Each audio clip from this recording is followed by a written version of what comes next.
Hi, everybody. I'm Diane Brady. I'm here with Joanne Lipman, who's now a three-time author. Her latest book is next. She's, of course, Joanne, you're the former editor of USA Today, USA Today Network, Condé Nast Portfolio. I know you from the Wall Street Journal. So you yourself are a master of reinvention. Welcome, and tell us a little bit about what motivated you to write next.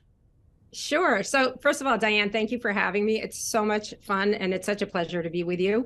So next, for those who aren't familiar with the book, it's the Power of Reinvention in Life and Work. It is a deeply reported guide to navigating change in how we live, how we work, how we lead.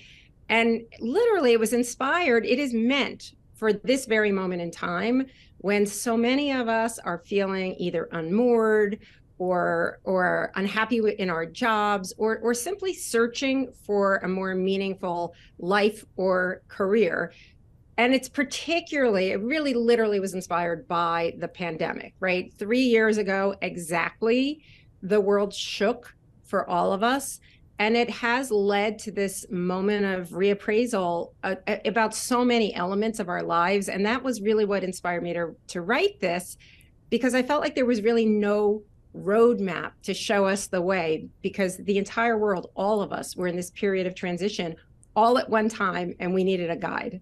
So because you've got so many big names in the book, I feel like we should start by some of the people that really resonate with you. I know you've got James Patterson, for example, but what were some of the reinvention stories that really stuck? So what was really fascinating to me, so Diane, the way I did the reporting was I wanted to find people who had successfully gone through big changes in their life, big transformations of all sorts. So some are career, some are people who changed their lives, some are people who had like life-changing aha moments. There's a whole chapter on aha moments.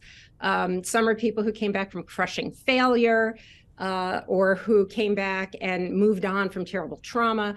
And what was fascinating is I found these great stories of amazing people, some who are famous, but some you haven't heard of, but you should, because they're remarkable.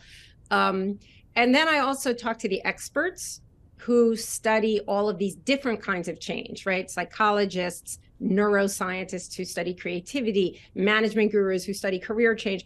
So what was so fascinating when I kind of mapped out these different stories was everybody went through essentially the same stages, and these experts will walk you through the stages in their particular expertise, and they use different words, but they were all describing exactly the same thing. And so tell us about the stages. What are the stages? It almost sounds like the stages of grief. Is it easy to synthesize? Sure. So there's 4 stages. They are search, struggle, stop, solution. And what I'll walk you through quickly, and then I can give you an example of how that works in real time. So the search is the first step. It's really interesting. It's when you're collecting information, when you're starting to accumulate this information and experiences that later will transform your life. But here's the thing: almost everybody embarks on a search before they realize that they are doing so. It's unintentional. So you're collecting all of this stuff. Then you move into the second stage, the struggle. The struggle is when you actually start disconnecting from your previous identity, but you have not quite figured out where you're going. It is very uncomfortable.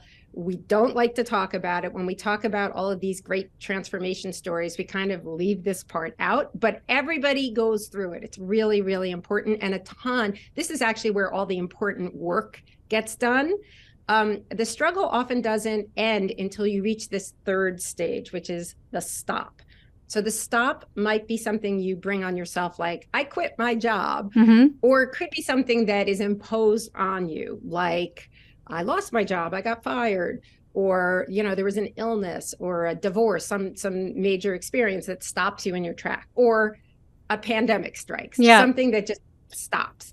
And then only then is are you able to kind of get that perspective? It takes you out of your routine and it gives you the perspective to put together all the previous stages, all that information, the experiences, all of the thoughts that you've been, it all coalesces.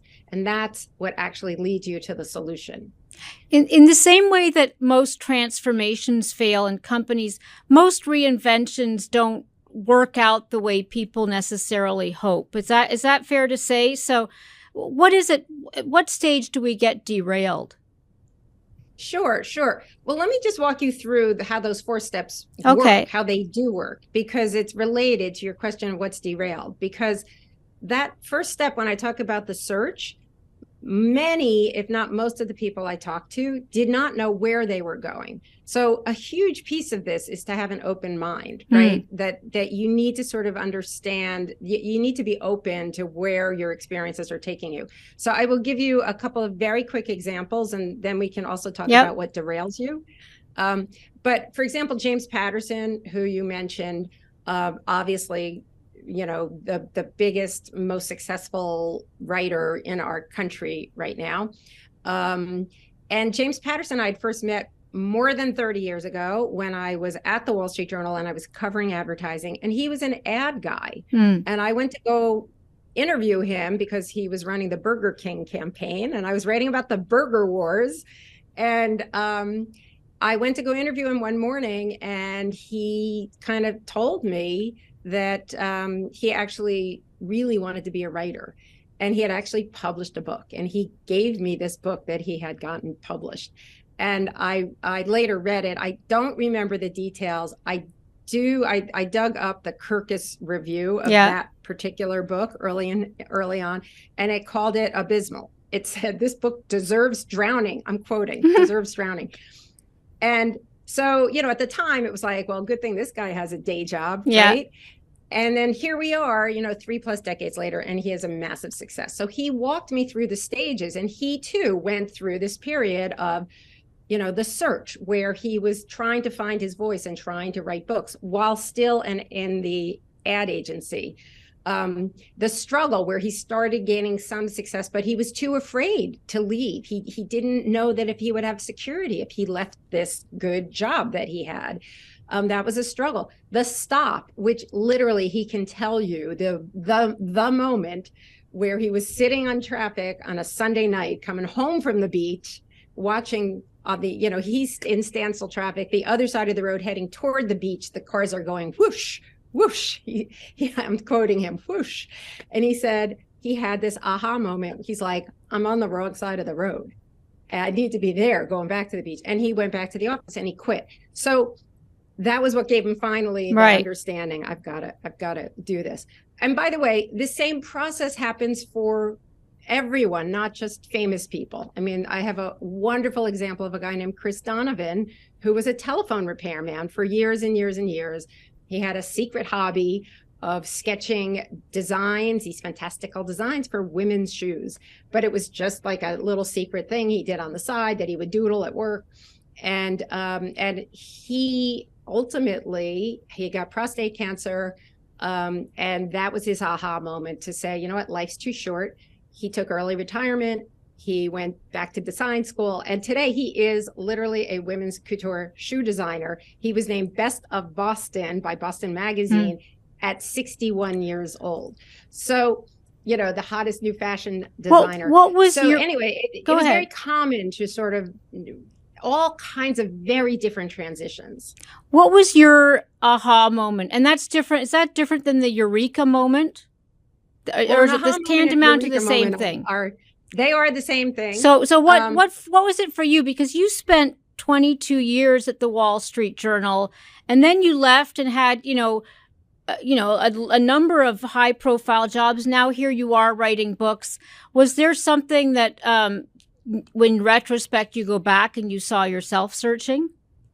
So this is what's so interesting about this process is when I talk to people, even the most extreme transitions, like the telephone repairman to shoe designer, they will say, well, it wasn't really a reinvention. It was more just a fuller expression of who I really am, right? Like the the shoe designer will integrate like industrial parts into his shoe designs. Like he's like, I use everything. James Patterson said, I use everything from advertising in terms of connecting with an audience and even designing book covers and choosing typefaces. And I feel the same way in my own career. My self-identity, so to speak, is journalist. And that has not changed. So to the outside, so many of the people I talk to looks like a 180, but in fact, they don't see it that way. There's a wonderful woman I interviewed named Catherine Finney, who started as a Yale-trained epidemiologist, and in her spare time wrote like a blog about cheap fashion. She became famous as the budget fashionista, and then again pivoted, and now she is an investor in Black-owned technology companies and basically an advisor to Black-owned startups.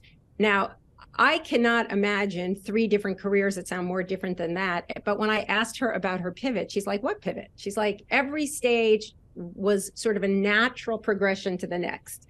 And I think that's really a key. It's one of the keys. I have several strategies that I outline in the book for successful transitions. And that is definitely one of them, is that I mean, I can go through several if you Well, like. I want to talk about the tactics. I guess one thing that struck me as I was thinking about this book a little bit is people can reinvent themselves for the better, and that's the aspiration and the inspiration of the book. But we also see examples where people become nastier, people become worse versions of themselves. I would, in all honesty, I would put Donald Trump in that category, from when I knew him as a real estate developer to, a politician. I think we have multiple examples of politicians throughout history who reinvented themselves as something worse. Now obviously it's the same tactics perhaps, and it's a very different book you'd be writing, but have you gleaned anything from that? Because I'm especially, there's this angst, almost existential angst, and a lot of unhappiness. And it seems like people sometimes are reinventing themselves, but they're not quite happy with the results, or they're not getting where they want to go. Sure. Well, I think those are 2 different issues. So 2 different issues. Let's start with the negative reinvention. You're absolutely right. So I also covered Donald Trump when I was a real estate reporter at the Wall Street Journal. And I think for some of those guys, it is what I just said. It's a fuller expression of who they actually are. It's just coming out. But in terms of people who are sort of disappointed, right? Like, I'm not sure where I'm going. They're probably still on that journey. I think, there are several strategies for success, but there's also strategies for understanding like when to stop. Like if you're just going down the wrong road, right? So, and I think it'd be worth hitting on a few of these. I mean, the first is, let me talk about like the successful transformers who I spoke to in every aspect of life, not just career, but just in terms of changing their life. And the first step for almost all of these people is what I call the move before you move, right? The key is that you don't just like throw up your hands and say, I quit. I quit. I don't want to be a journalist. I want to be a ballerina, right? Like you don't do that. Right. Right.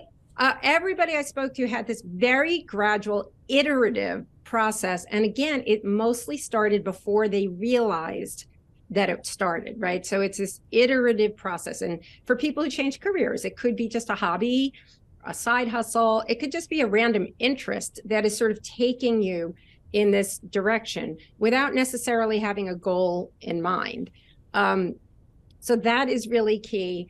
There's another really important factor for so many of the people I talk to, and I call it the expert companion. So I am borrowing this phrase, expert companion. It is an actual psychological phrase from trauma psychology, when they talk with people who have great trauma and manage to go beyond and have what's called post-traumatic growth, as in find better things. That's not a term you hear very often.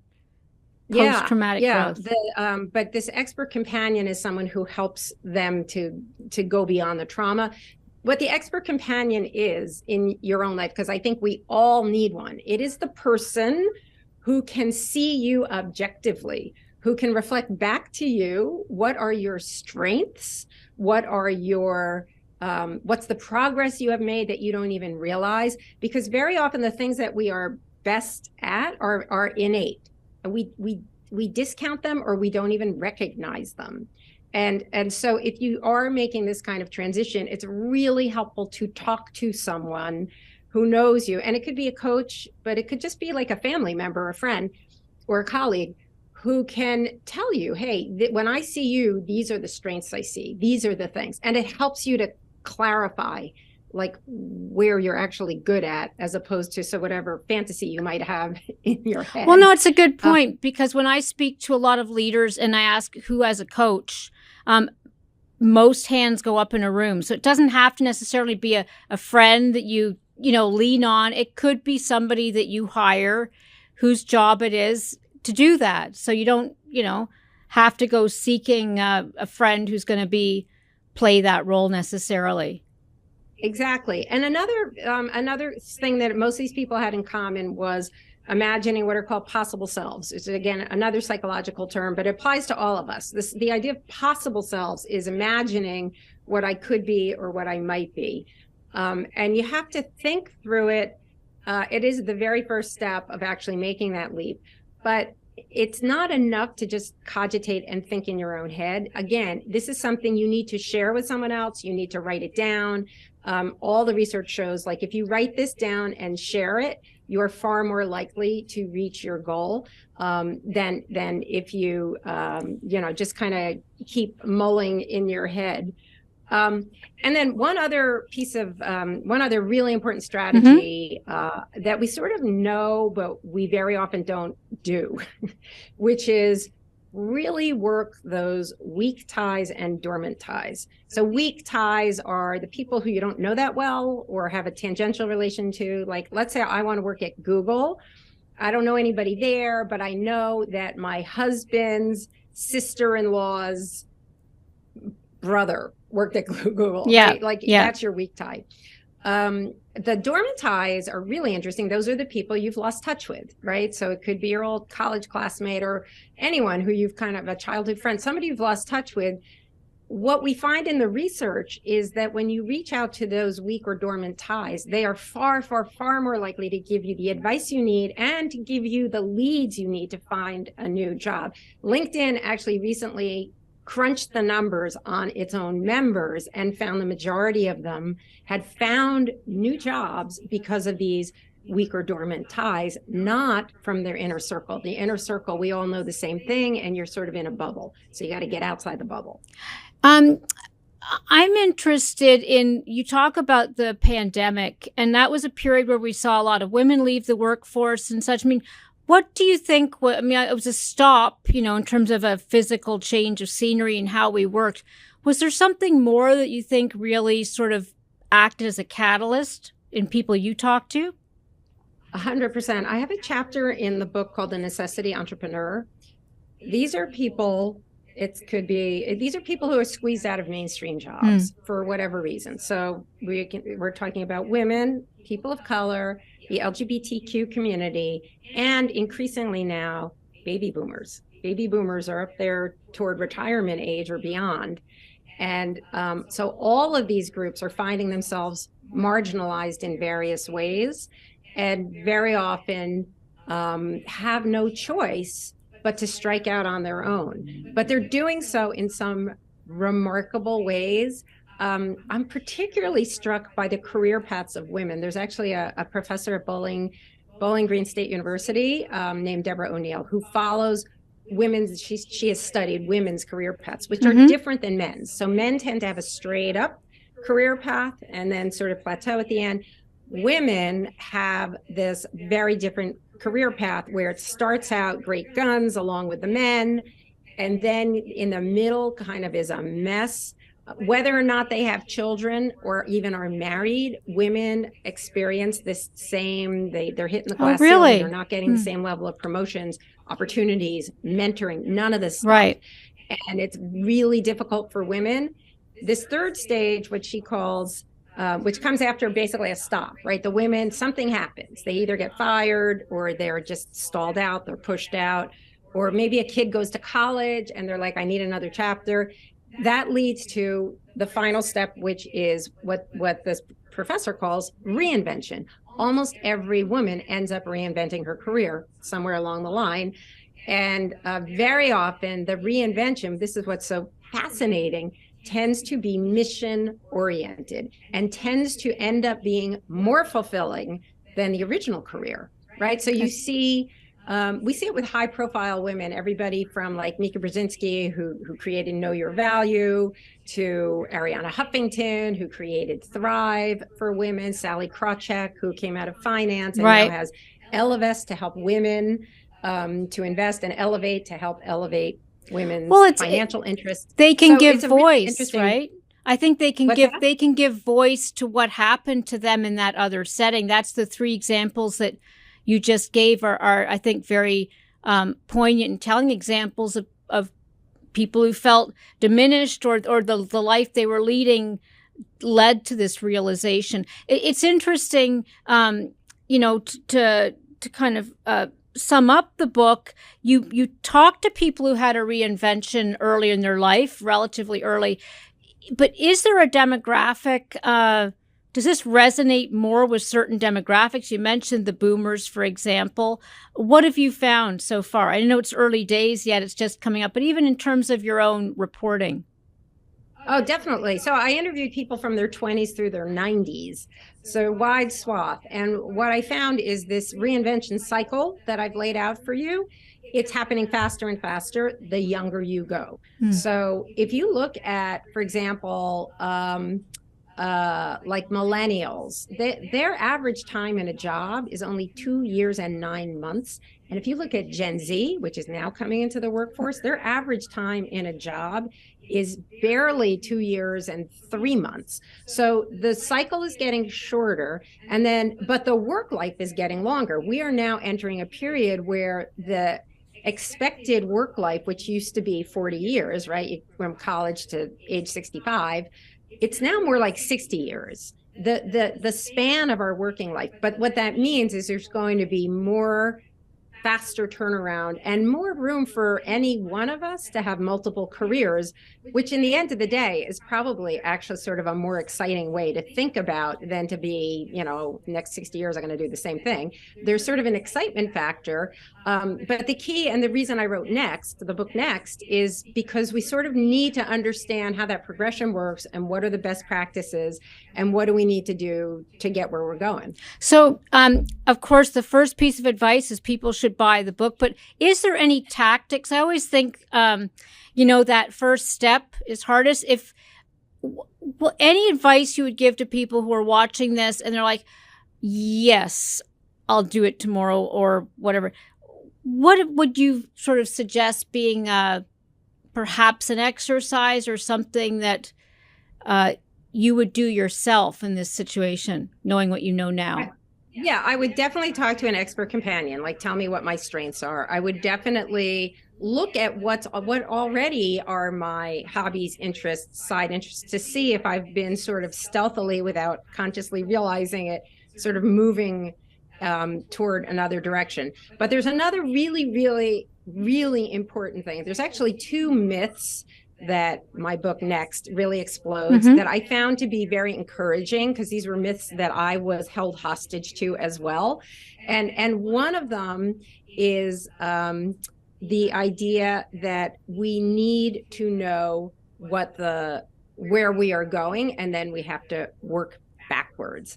And that is so damaging, right? It's this idea. Start with the outcome. Think and Grow Rich, all of those kind of books, right? They tell you, have your goal, make a plan, take step by step to get there, which, by the way, is great if you want to be a surgeon or an investment banker. You know exactly where you're going, right, and you have to plot your way to get there. For most of the people I talked to, that was not the case. So understanding that where you're going may be unexpected, and you need to be open to that. And then, there's this other related myth, this idea of sort of overnight success, overnight transformation. And if you think about it, it starts with Cinderella. Yeah. And then it goes up to like, we're adolescents and it's Superman and Spider-Man and Batman. And then we grow up and it's American Idol or it's Who Wants to Be a Millionaire.